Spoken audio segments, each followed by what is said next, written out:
My name is Martha Altieri, and I, along with Jenny Blasi, are delighted this evening to have Nora Kelly and Sammy Smith as our guest presenters. Nora teaches at Washington Lee High School in Arlington, Virginia, and Sammy teaches at the Master's School in Dobbs Ferry, New York. And as you can see on your screen, you've got their contact information. Both of these ladies have been presenters at our webinars and workshops, and we always look forward to having them join us and share their expertise with us. Note that your microphones are muted, but we ask that you use the chat box if you have a comment or a question. We are recording this session, and the link will be posted on cambridgelatin.org in a few days. If you need a professional development certificate for this evening's webinar, please email us at clctraining.org, and I put that email address in the chat box. And on that note, we'll hand it over to Nora and Sammy. Hi, everyone.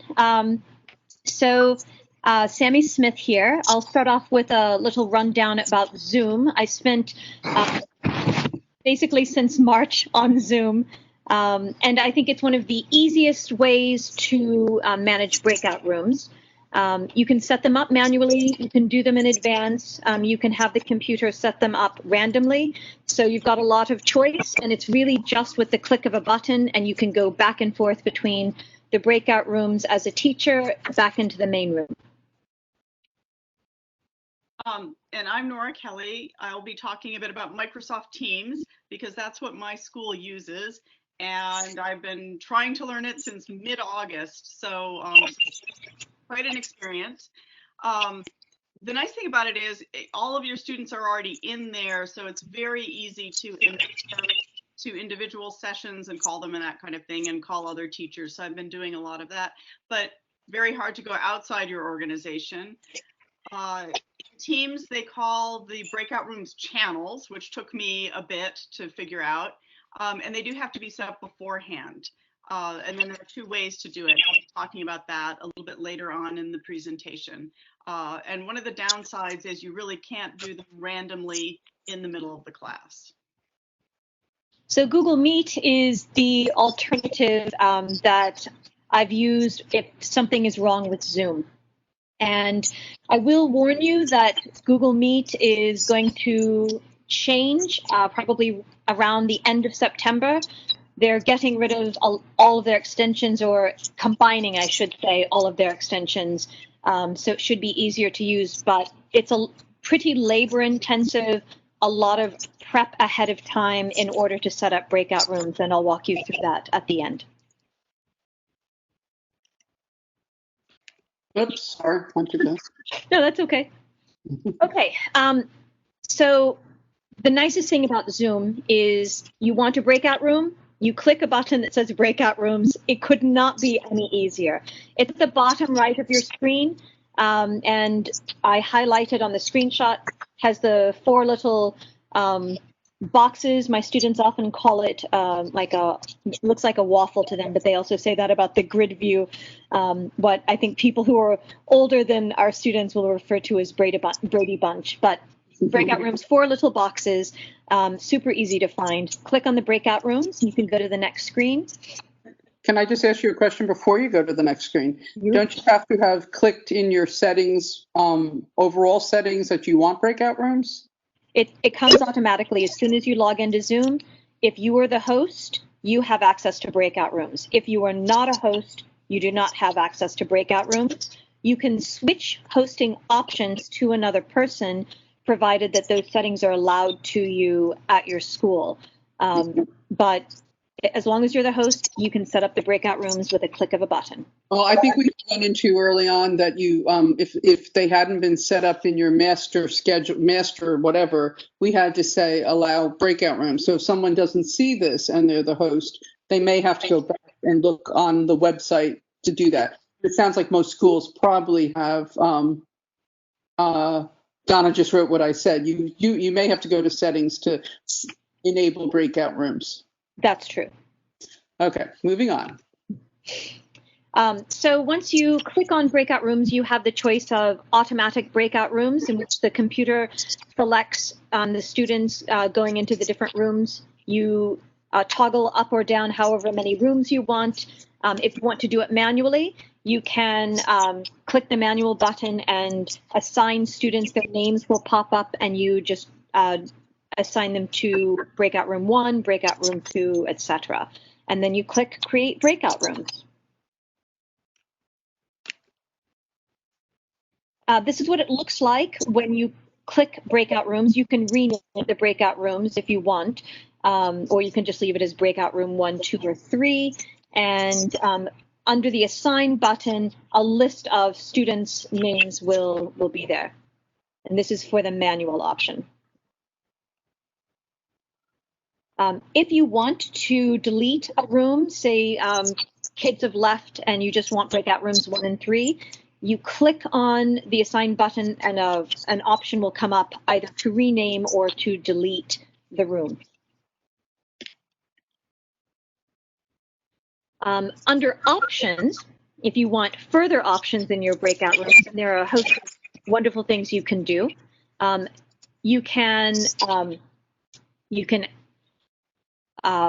set up when you want your breakout room to close. So typically it's a 60-second countdown. It's a little warning that you give to students that says 1 minute until the breakout rooms are going to shut. You can switch that time up. You can have them close automatically if you want them to spend half an hour in the breakout rooms, all with a check of a button. Super simple, very straightforward. And if you click on movable participants, then they don't have to accept your invite, right? That's correct. I did it again. So under the recreate button, let's say you had a group of students in a certain set of breakout rooms, but now you want to mix up the rooms or you want to combine them so that you're doing a jigsaw activity and you want different students to see different faces. Again, super easy. You just click create. You can do it automatically. You can do it manually if you don't trust the computer. Very straightforward, very intuitive. And then the add a room button, all it is, you just click add a room and you've got another room for your breakout rooms.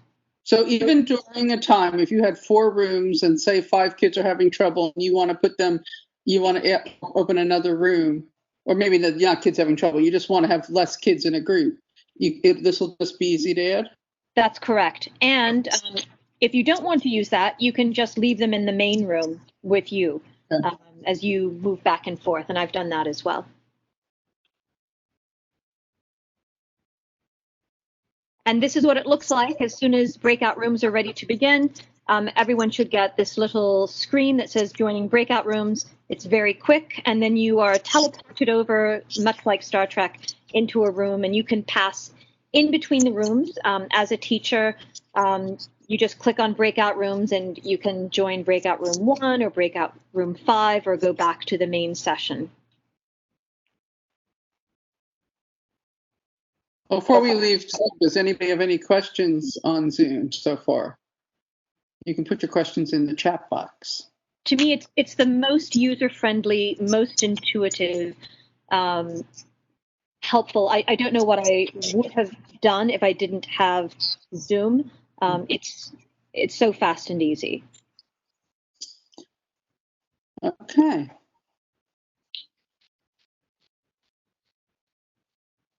Okay. Well, how do you set up rooms before class? I can't see the rest of the chat, Martha. How do you set up rooms before class? Enter your own names. Well, I'm not sure what that means. That was to me.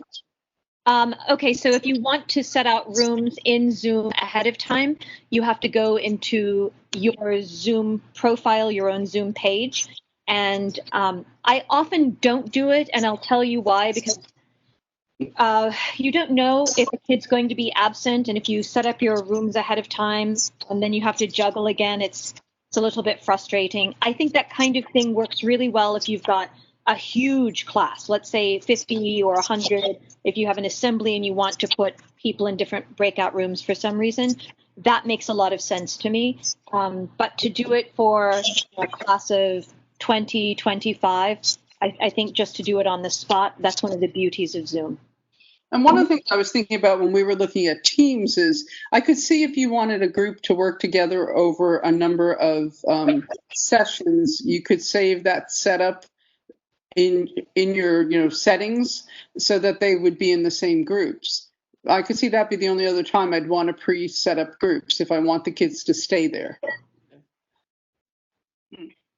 Are you asking me? Or, So I know that's what I would think would be the only other time I might want to have the names set up ahead of time. In Microsoft Teams, you'll tell us about it, but I'm just saying in any format, there might be a place to have everybody in the same group for a number of days. For Zoom, I know that that's definitely the case. There's a lot of really helpful material on Zoom, and they've got just about every question answered in a really straightforward format, either in text or in video. So if you prefer one format over the other, you can find what you're looking for online. Amen. That's how we learn most of what we learned. Okay, Nora, sorry, I didn't mean to cut you off. No, that's okay. I just want to make sure I'm at the right spot. It looks like there's a question though, but well, I'll let you. So Microsoft Teams is a lot less user-friendly, I feel, but it does have some nice features, and it does help in terms of the students. They're all pre-loaded in your organization, so it's very easy for me to reach them individually, reach other teachers. So what I have first there is a screenshot of what your teams would look like, and if you see on the left-hand side in the bar, there's sort of this little 3 figures icon. That's what you would click, and you would get this panel of all your tiles. Here it's my different classes, and then over there I've also got my Latin club, and then below I have this teachers group, and I emailed them all and said, can I do screenshots and use your names? And they said yes. So that's what I'm going to use. We got together over the summer and practiced, and it was just a lot of, wait, how do I do this? I'm lost. But eventually we figured it out. So the tile would be your group. And then if you click on, and I have the other screenshot shows what happens if you click on that little, the 3 little dots, which I learned is called a kebab. I don't know why. So there it is. If you click on that kebab, it will give you this drop-down menu. And you can, of course, manage the team, so you can add people and you can add the channels. So the breakout rooms, they call channels. And I haven't done anything with tags yet, so I'm not even going there. This is where I would add the channel. So it's actually pretty easy. And I think I have a screenshot on the next page of what happens. So once you click that add a channel thing, you can write the channel name. I chose Brittany. You could make a description if you wanted to. And then I wanted to show you at the bottom, you can see it says standard or private. So standard means you're creating a team and the students can pick whatever one they want to go in, which is not the mode I would use. And private means it's accessible to only that group of students that you put in. And the cool thing is when they log into their teams, they will not see channels that they're not part of. They can only see their own channels. So the little blue bar at the bottom says next, and then you would get this add members.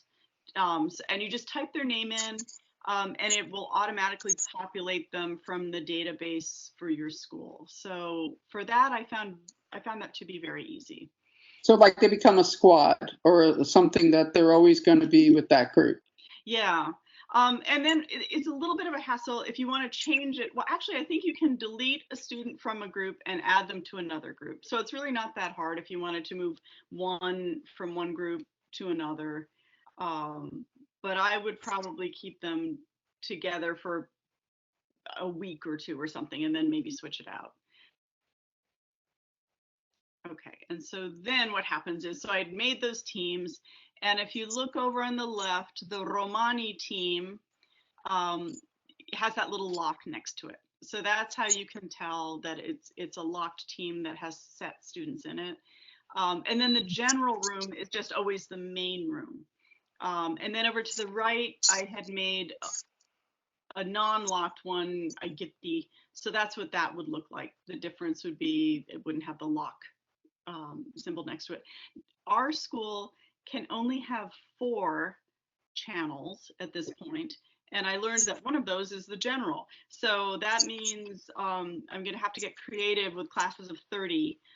So I was thinking I could create the 3 other channels, maybe keep 15 students in the general and have groups of 3 in the others. You can hide channels, so that's kind of nice. If you wanted to have the students who are in the general, you could hide their channels so they don't go into them without deleting their channels, and switch it out that way.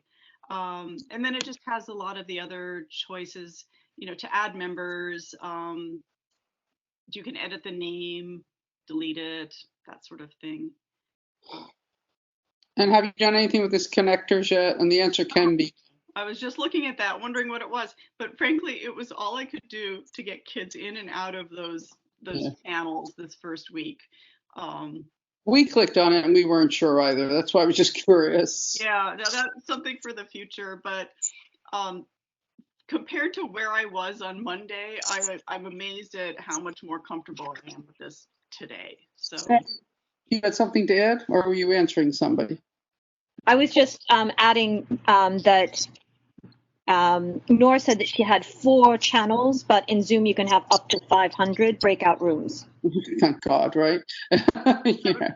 Hard to keep track of. And our school has told us that they're paying more money or whatever to get more breakout rooms in Microsoft Teams. So hopefully for us, that will be down the pike. But I'm wondering how many, if you have too many, that also gets very difficult trying to get in and out of all of them. Well, the video that I posted at the beginning shows that you can have them all up in one corner, so you as the teacher can jump in and out of them pretty quickly. It's so I think it becomes hard because the video shows like 4 of them, and the guy's just like, you just click from here to here to here, and the main one will always be the one. Your main screen then will be the one you clicked on. So I think it might be okay. Yeah, although today, I guess I have to get better. It was confusing because I would jump into a room and then I would leave and then I would be on hold. And some of the students, when they tried to move back, they got kicked out. So right. We have to practice it. One of the things I said is be careful which button you click. Yeah. A button that moves you from room to room, like looks like a play button, and then there's a phone button that hangs you up from the whole thing, and that's where kids and teachers get in trouble. Yeah, so I feel like their visuals are kind of counterintuitive a little bit. Yeah. But that's okay. And we did have a question from, I assume this is a Zoom question. Today, the freshmen came into the main room as they were done with assignment, but I wanted them to stay in the breakout room as I needed to go into each room and check their work. How do you get kids to stay in the breakout room and not allow them to come back into the main room? That's a great question. So the first thing I would say is the minute you put a close all rooms, kids typically some will want to use that last minute and some will just say, who cares about the last minute, and they'll head back in. And so you've got this kind of lag of 60 seconds as kids are trickling back into the room. But if they want to move to the breakout room, you just need to tell them go back to your, or if they want to move to the main room, tell them to go back to the breakout room and continue to work if you haven't closed it. And you can do that. I was going to piggyback off of what you were saying about be careful with the buttons, because I had another teacher who had said there are 3 buttons. There's a leave breakout room button, a leave meeting button. So you just want to be careful that when you exit out of the breakout room, that you don't close out the meeting. You're just leaving the breakout room, and you can go back to the main room or you can jump into another breakout room. But yeah, I would just tell the kids, like, go back to your breakout room. And the way that you do that is you guide them patiently and gently down to the bottom of their screen and say, click on breakout rooms and go back in. Well, what about this? What if you didn't have this checked here, allow participants to return? So that way they couldn't come back to the main space until the timer ran out. Yeah, I mean, you can certainly do that. I leave it checked because sometimes they might want to come back and ask me something. They can also raise their hand, and you can pop into any breakout room. They're seeking help. So as you, there's not a screen. I was screenshotting all of these by myself. No, just that way. That was the only thing I had noticed earlier, that you could do that. So if you really have a group that's giving you trouble, you just don't allow them to come back early. But I could see why you want them to be able to bounce out if they need to. Right. Yeah, yeah. As you know, with the summer workshops, we had sometimes people say, "I'm in the wrong place." So there was that. But, and you can change their rooms. You can move one kid out of a room and into a different room if you want to split them up. Right. All right. So, Nora, I think we were here managing your channel. So this is where if you wanted to manage the channel. I think we're in the Romani. As I mentioned before, you can hide it, which I think might be handy in some situations. And then there's also this option for the various permissions. And so that's something you might want to think, like I have them all checked here, but I think I might consider changing, give members the options to delete their messages, because our school wants us to record everything. And so, but that's just, up to the teacher. You can have them, they can either delete their messages or not, they can edit their messages or not. And then this other thing is nobody's used them yet, but you can allow them to use, I don't know, stickers and memes and emojis. I haven't looked at them yet. Could be it can get a little out of hand, I will tell you, especially if you have middle schoolers. Just you might want to uncheck that box. Yeah. Well, I know. I just opened this thing today, so no, but it's funny. None of my students have figured it out yet. Yeah, maybe you would do that for a special treat or something. Or even if you're asking them how do you feel, or what's the word such and such. Yeah. Like kind of control what they can do with it. It's enabled, but I only expect to see it if I ask you a question, because otherwise, you have the people who would just be putting silly things up all the time. So it's good to know that that's there and you can check it or uncheck it. That's also the case with virtual backgrounds. And if your school, some schools have very strict rules about virtual backgrounds, you'll definitely want to have conversations with your kids about it. And not all computers support virtual backgrounds.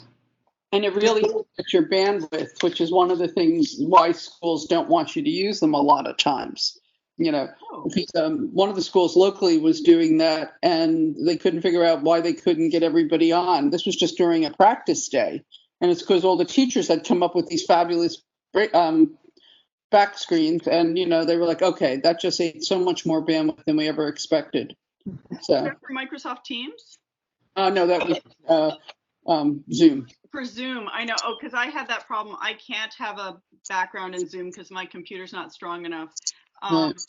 But Teams has built-in ones and a blur option, which actually is kind of nice because for us, we cannot require the students to show their camera.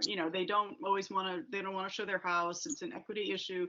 And so they can have a different background, which is it's just a photo.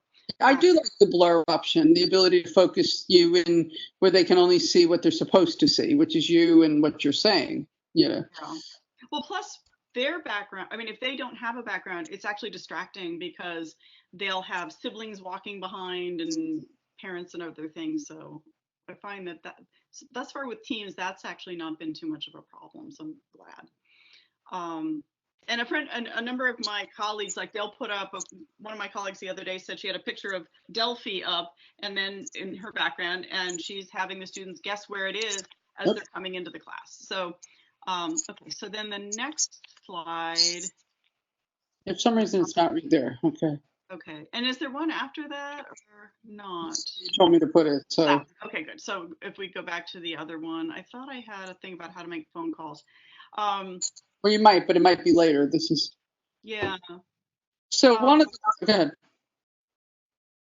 Oh, go ahead. I'm kind of surprised it's saying breakout room when it's Microsoft. I know. That's what I was saying to you, that it uses both terms on their own illustration.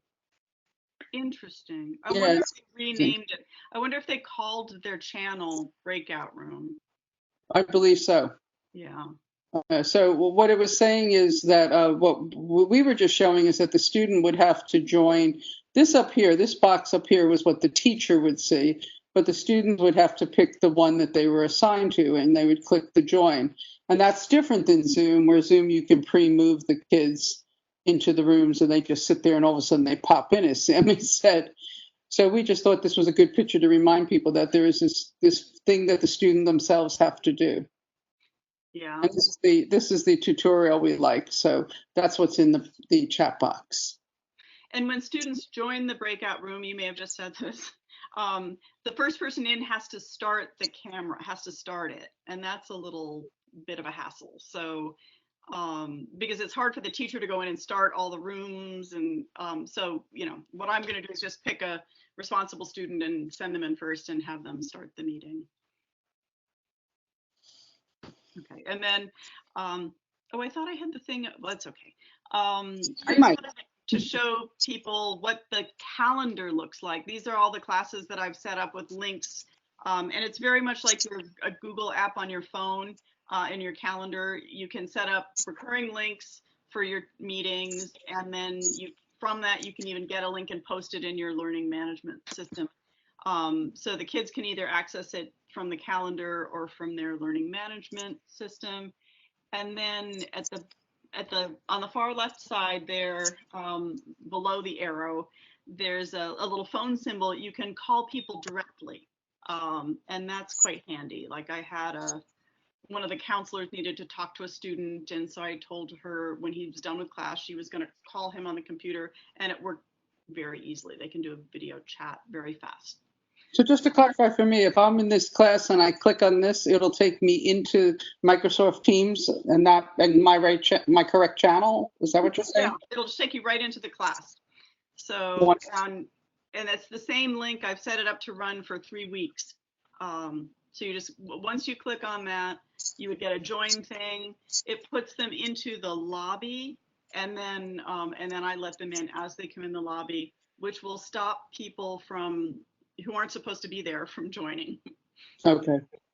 And these files here, are these generic files, or would these be files specific to, like if I clicked on this, would I see all the files you had up there, or would these be ones you put up there for a class?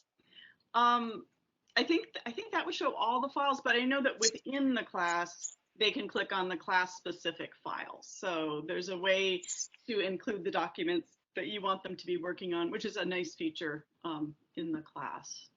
Yeah, Sammy, does Zoom have that? Because we were trying to figure that out. Does Zoom have a calendar or?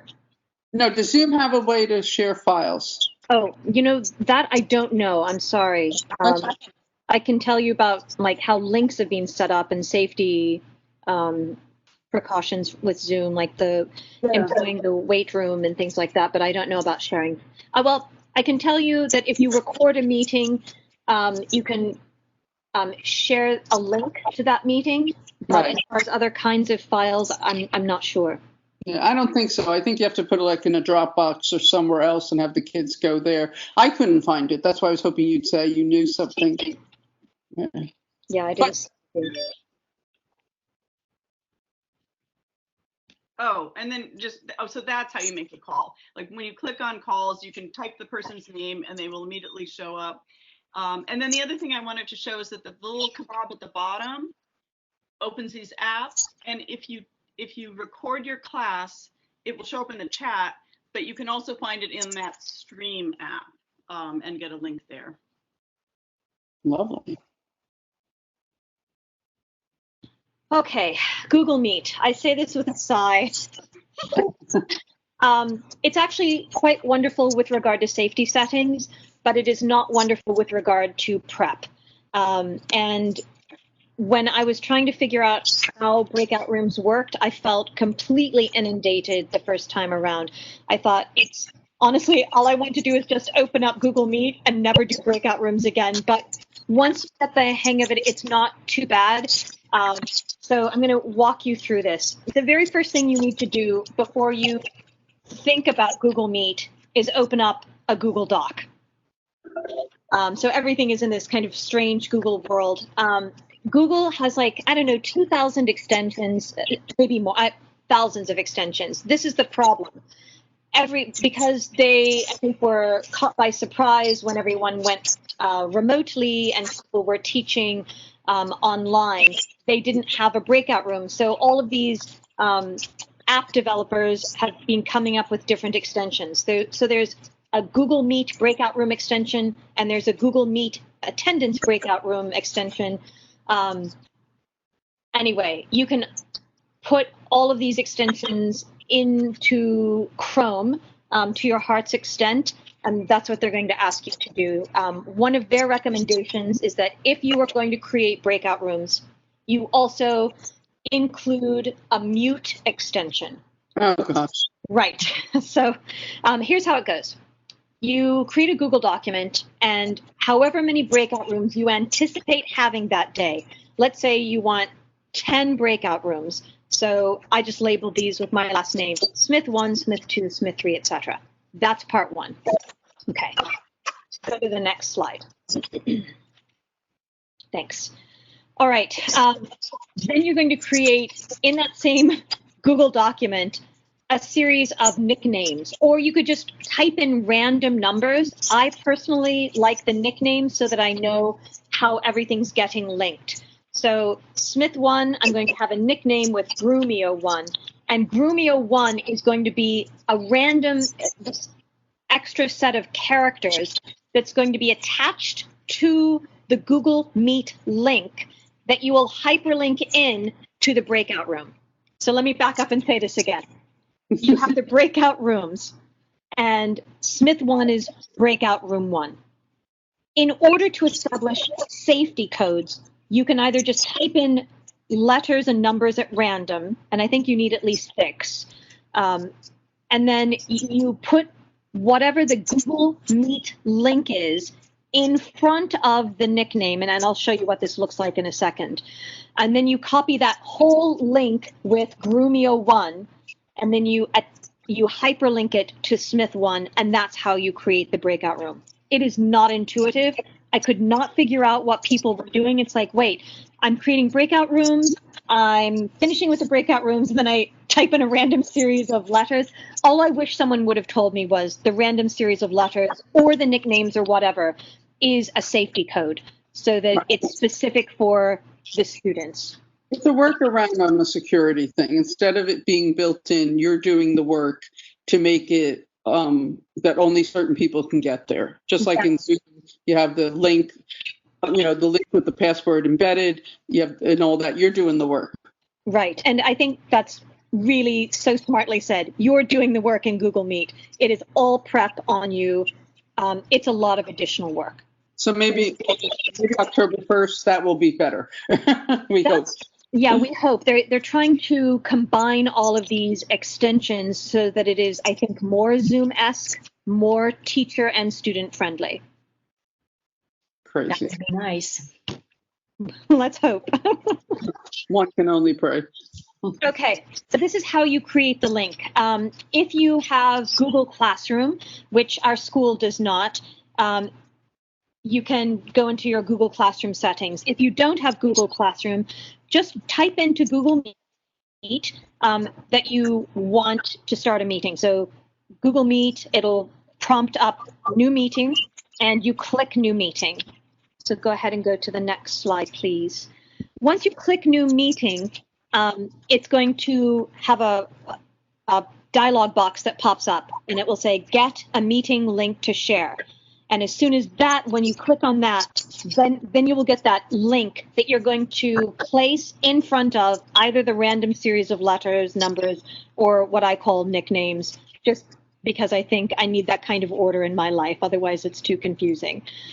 So you're going to copy that link, and that link is going to go the same link in front of all of those nicknames or in front of all of the random letters and numbers. Oh, my. Yeah, I know. Okay, so this is what the link looks like on the left, meet.google.com, and you see the WHS, and you can see that I've copied and pasted it in front of Grumio 1, Metella 2, Lucia 3. So after you pasted all of those in, you're going to highlight Grumio 1, all of it, HTTPS all the way through Grumio 1.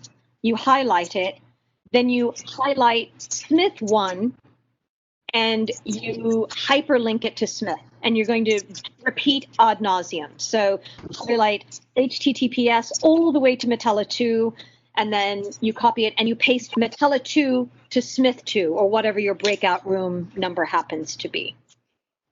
I hope So far. I hope they change this on October 1st. It's hard. This is so labor intensive. My goodness. That's what I was going to say. Martha and I are done with it already, and we haven't had to use it. I really thought I was going to have a breakdown when I was like, a breakdown in a breakout room. Or not in a breakout room. Okay. You want to break up with breaking out, right? Exactly. We have a question. I'm a Google Classroom teacher, and I set up all of my breakout rooms manually through Google Calendar. Is there a security problem creating my Meet breakouts through Calendar? That's an excellent question. I think there should not. I don't think there is. If your school has created some kind of protection on the outset, but I don't have that answer. A firewall, something that only your school can see it, right? Or your students can see it. Correct. Most schools have firewalls built in for that kind of protection. I mean, it's not like the Zoom bombing that was going on where people were like, oh, we have to use a waiting room or we need a password. But yeah, I know that you can link Zoom and Google Meet links to Google Calendar, and I've not heard any safety issues. But having said that, if there's a way to do it, I'm sure someone will certainly figure it out. I just don't see it being a significant problem. I haven't heard it en masse. No, even with Zoom, now that everybody's, realizing that you shouldn't just publicly post a link to something, as long as as long as the place you're posting it is dedicated in some ways, I think that's all calmed way down, Exactly. And now in Google Classroom or Calendar, if the kids are in your class, can they see my class's calendars? It depends on. Are you talking about? In other words, these links would only be available to your students in the calendar, right? They're actually only available to me, and I'm going to explain why. Okay. In my Google Doc. So okay. they're not going to see any of this lookup link stuff. All they're going to see is a button that you will paste in chat. So there you go. I don't think it'll be a problem then. Yeah. Right. And Cara says, not if they don't have an invitation. So they would have to have an invitation to be able to get to it. An invitation to get into the breakout room. Is that what you're asking? I think so, yes. So if your students are on Google anyway, if they have access to Google, you can copy and paste this into the chat of any Google Meet, and then they can click on it. Go ahead and forward, I'll just show you. So go ahead and forward a couple of slides, and then we can come back. Tell me where. Right there. I'm sorry. So this is all they'll see. You'll just copy and paste. All they will see is Smith 1, Smith 2, Smith 3. You'll copy and paste all of those things, or you could just send them a shared link to the Google Doc if you want to do that, so that they have access to the Google Meet breakout rooms, and give them view-only privileges, not editing privileges, so that they're not going to mess anything up. Not our students. Not our students, no. I hope that answers the question. Yeah, and Cara says, I set up the breakout room and I invite the students. And from there, it automatically shows up in their Google Meet as, quote unquote, their breakout room. Exactly. Yeah, that's right. So there's a lot of ways that it's protected. Yes. Yeah, I think it's super safe. I just think it's really, really clumsy. And it's disappointing that Google didn't have things ready before the start of school for teachers. Yeah, we're finding a lot of that.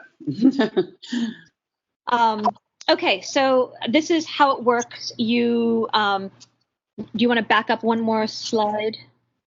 So you highlight all of this link, and then, sorry, go to the next slide. I just couldn't remember where we were. And with that slide, with that link highlighted, you copy it. And then you go to the breakout room name and you highlight whatever breakout room name it is. And then you go under insert and you scroll down to insert and you're going to go to link, and you'll see that on the next slide. And so link, and I cut it off. There's more stuff past link, but it's down toward the bottom of the tab. And once you click link, and you can go ahead and scroll again, you'll see pop up a dialog box, and you can paste that link in. So I just pop that in there, and you can see that it's highlighted. So you can see at the very bottom where it says copy the lookup link. That's what you've just pasted into, that's the whole piece that you're pasting into that link.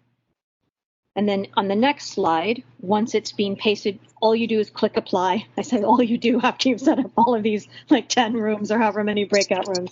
So you click apply, and you should see that your breakout room is highlighted. And so if you go to the next slide, that's exactly what it should look like. So it'll change color, and you know that it's hyperlinked. I'm exhausted. Yeah. So now, how do you use these breakout rooms? What do you use the breakout rooms for? Yeah, so I'm glad that you asked. Let's say, well, you can go ahead and go to the next slide. So you will use a breakout room just like you would use a room for any kind of group work that you would like to do. And I would have this on a Google document and just have, like, here are your group names. You copy the link and you make sure that only the people in your group, so it says down toward the bottom, restricted, only people added can open this link. And you make sure that you're the owner and that the kids don't have any editing privileges. All they're doing is just clicking on the link to go into a different breakout room. And here's where it gets even more complicated. Google suggests that you add a mute extension, so you have to invite yourself into all of their breakout rooms as well. So you're basically in like however many 5 breakout rooms, you have to join 5 breakout rooms separately, and you're in the main room. You don't have a nice button like Google that says, come back in 60 seconds. You have to go physically back in. You don't have a broadcast button. That's another really nice feature in Zoom, where under the breakout rooms, it says broadcast a message to all participants. So maybe you want to say, you have 5 minutes left, and you can broadcast that to everyone. You've got to go into each room. You need to make sure you mute yourself so that other groups can't hear you in the other rooms while you're talking. I think it's not my favorite way of doing breakout rooms. To your point about the broadcast feature in Zoom, this came up on Facebook. Some teachers were pointing out that when you move into these different groups, you lose, obviously, the presenter's screen, the original presenter's screen, you as the teacher, and kids don't always remember what their assignment was, even though you just told them. So one of the things that broadcast feature allows you to do is send everybody the assignment again. Exactly. And it's too bad this doesn't have. We're just going to root for October 1st being this dazzling difference with this program, you know. One of the things that I've been doing with Google Meet is writing down all of the instructions with the breakout room tabs, and so students that's all they need to do actually is so this is the way you get into it. All they need to do is they click on their breakout room, and then they can go back and revisit the Google Doc of instructions, so it has everything on it. So yeah, you just type everything in, you copy and paste that Google Meet the Google document link into the chat of the Google Meet meeting that you're in, and it will look like that little square on the right. So that's what it looks like posted. I was not hosting class at 9:40 p.m. And answer me this one question, though. This would be, you would do this when they were in the main room, right? Because, and would they still see this link once they got into their breakout room? No. So She was saying, make sure you cover. So you'd have to remind them to click on this and have it open also. yeah, that's the link to the shared document that includes their breakout rooms and any instructions. Gotcha. Sorry. All right. All right. So Martha asked the question. Why use them? Yeah. So to me, it's the single most powerful thing that you can do in a remote setting so that students actually have a little bit of socialization, so that they're not just looking and listening at you, but they get a little bit of that. It's human to want to have side conversations. They need to be heard, and it shouldn't be us up in front of them all of the time. And I think by giving them that opportunity to bounce back and forth between whole class and small group, it's a nice virtual way to simulate some of what we've lost in face-to-face instruction. Yeah, I agree. We saw it this summer as a way also to get people as icebreakers too, that people who had not had any reason to know each other. With the ACL meeting, they threw us in groups of 4 and had us answer 3 questions, and they moved us 3 times. And that was really good because you kind of had that awkward moment, and then you started talking. And I could see with kids, if you do an icebreaker and do a silly question or a one question they have an opinion on, that's a great way to get them all involved, which is your foster student engagement. Yeah. For my first day, I actually made a bunch of the ones that students could just go in by themselves, whatever they chose.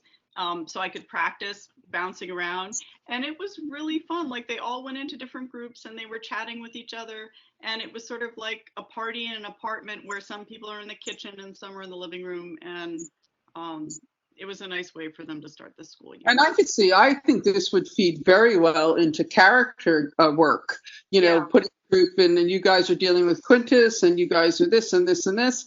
And then when you bring them back, okay, someone from the Quintus group, or Joey, you're in the Quintus group, tell us one thing, and they've all had time to prepare. They all have had the conversation. They found the sentences or whatever is the adjectives. And now you have, each group is going to share their part with the rest of the class, or as you said earlier, jigsaw them into other rooms, Yeah, which will be a challenge, but I think can be done. I really want to learn. I'm not suggesting jigsaw first up, but yes, I think it could be done. All right, so I think we came up with some ideas, right? Oh, so the first one was Garrite. I thought of this just as a game because I like to do the moete. Obviously, that's not going to work virtually, so it's sort of a reverse form. And so what I came up with is, you give them a text, and actually right here I'm looking at Ludi Funebres. So it's very easy. You're just whatever story you're reading, but try to keep them at 3. What might have to happen is only a few groups can be in breakout rooms, and then you'll have a bigger group doing something else in the main room, and have them do a ping pong reading, which is where student A reads the Latin sentence or clause, student B translates it aloud, and then student B reads the next Latin sentence, student A. And I think you could do this with 3, having it go from 1 to 2 to 3. So, but the idea is they're supposed to keep going, and then when they finish the paragraph you've given them, go back to the top and do it again, because then they're going to go faster and they're going to remember more of the vocabulary. And so the way to make it into a game, I thought, was I could just keep randomly hopping into rooms, and any one that I landed in where no one was speaking, that would be a point. And the goal is to have the fewest points. And then I thought what I would do is make a randomized list, so I would just know, like group, the kind of a random order I could go without having to think about it. But I think if you go to 1, then go to another, and then go back to that one. They're going to think, oh, she's gone. Yeah. It could be fun.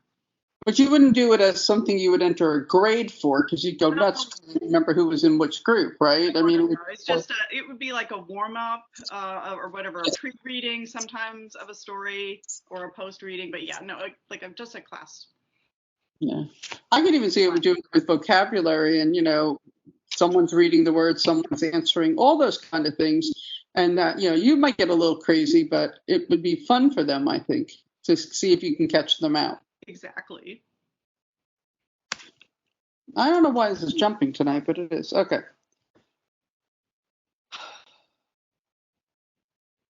One of you? Oh, I think that was Sammy. Sorry, I'm muted. My apologies. I was talking into the void. So this is a classic reading comprehension activity that's got like a cloze exercise, some comprehension and analysis questions. And if you click on the hyperlink, you can see if the hyperlink, you can see how it goes by. And you can. So I've given this is. If you were doing Google Meet, this is what it would look like. So I would give students a sheet that has the tech directions, the breakout room stuff, and then the Latin directions for the students. And so make sure you put your names at the top. I always ask them to put it on their sheet, and I also ask them to put it in whatever breakout room they happen to be in. I don't want them to divide and conquer. Like, you take this section, I want them to work together, but you might want them to divide and conquer. So in the first part, they do a cloze exercise where they're filling in the blank.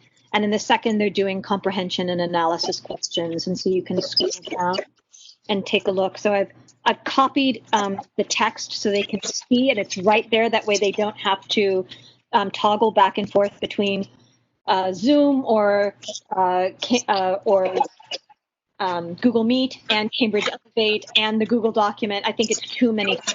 So I do screenshot portions of the text just so that they're not bouncing back and forth themselves. And it's nice and handy and they can see it. So okay, put this in. They actually have the document, right? This document, and they can open it, or did they have to? Yep, they have that document. And Okay. so I've highlighted the blank, so when they type, they can see exactly what the word is. Wow. And then if you scroll down again, they can type in very kind of basic questions to make sure that they understood the text. But also, if you go a little bit further down, I really want to know, like, what predictions do you have? How do you feel about these characters? And then I included this, like, this is the behind the scenes prep for the teachers at the bottom. So how to set up links, breakout groups. So it's all written out in case you're more of a visual person rather than oral. So if people want this document, they're going to have to email you, because once we make this into a video, the link won't work. Precisely. Unless it wants to copy the link into the chat box. If I do it, get all screwed up. Yeah. You got it. All right. Okay, so can we move on to the next one, Laura? Yep. Okay. So this was the jigsaw activity, which we've sort of touched on already anyway, but I really want to learn how to practice in breakout rooms. So my plan would be in Microsoft Teams to make up channels for the phase one. So I would put students in one channel for the first third of the story, the second channel for the middle third, and for the last. And then I would have another set of channels where those groups are mixed. And I think I could hide the first channels. So initially they would go to their first bit, back into the main room, then those channels would be hidden and they would go into their second channel. Nora, I don't know if it's your microphone or something, but you're breaking up a lot. So I don't think it is, but Now you're fine. Okay, say that last part again. You would have a first set of channels. right. Once those channels are used, you think you could hide them, so now you can assign them to the second set of channels, which would reassign them, right? Okay. Yeah, because I think otherwise, if they could see those first channels, they would go back into those. I think jigsaws is probably going to be one of those things you can really do a lot of with any of these things, but getting the mechanics down is going to be the challenge. Because I could see where, you know, if you're going to do Zoom, you'd probably have to assign both sets of groups ahead of time. Yeah. You know? So, and that would be something you would set up a certain Zoom meeting for. That's what I was saying earlier. You can save templates in Zoom, and I could see saving a certain template that's just for these kind of activities where the kids are free as. Mm-hmm. And what was the last bit? Oh, and then a thing that I learned this summer, because I would usually have people come back and do their part, but instead have them coach the others. I think it's better. Mm-hmm. So, are we talking about this thing now? No, it was the jigsaw. Okay. Okay, now we're on to this. Okay, so the performance activity is something my students have really loved. And if you want to open it in the Google, and I'll paste it. I pasted the shared link in the other chat. Is it not? You're all having feedback, so I'm not sure why. Either step back from your mics or try to, I don't know. Yeah, it's been pretty consistent throughout, and yeah, sorry about that, everybody. It may just be WebEx tonight. So now it's not letting me up. Okay, so go ahead, Sammy. Okay, so it basically all the performance activity is giving students what I call an opportunity to do swanky, cool translations.